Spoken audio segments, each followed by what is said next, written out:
Application दी थी मरीम नवाज के बयान और डयाला जेल के अंदर जिस तरह से खान साहब के साथ मरीम नवाज के बयान के बाद सख्तियां की गई, उनको जो खाना नाकिस दिया गया जिससे उनकी तबीयत शदीद ख़राब रही, इन तमाम चीज़ों के ऊपर मैंने एक एप्लीकेशन जो है सीपीओ रावलपिंडी में भी सबमिट कराई थी और सिविल लाइन थाने में भी सबमिट कराई।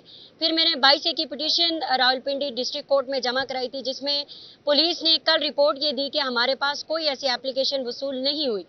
तो जज साहब के कहने पर मुझे डायरेक्शन दी गई थी कि आपने एसपी पुटहार को जाके इन पर्सन एप्लीकेशन देनी है। मैं आज एसपी पुटहार के पास 11 बजे गई हूँ।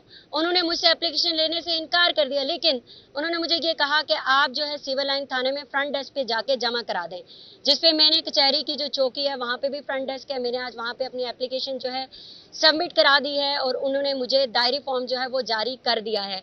जिसके बाद मैंने कोर्ट में जाके कोर्ट को इंटीमेट किया कि मेरी ऑफिशियली पुलिस ने जो है एप्लीकेशन रिसीव कर ली है। इन सब चीज़ों का मकसद सिर्फ इतना है कि इमरान खान की ज़िंदगी को सेफ गार्ड प्रोवाइड किया जा सके। इमरान खान की ज़िंदगी एट स्टेक है।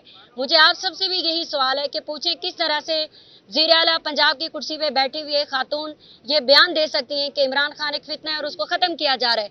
तो इसके ऊपर हमारी सीरियस रिजर्वेशंस हैं और मैं चाहूँगी और मुझे उम्मीद है कि इस पे पुलिस जो है वो फ्री एंड फेयर इंक्वायरी करेगी और मुकदमा दर्ज करके मुल्ज़मान के खिलाफ अपनी कार्रवाई का बाकायदा आगाज़ करेगी।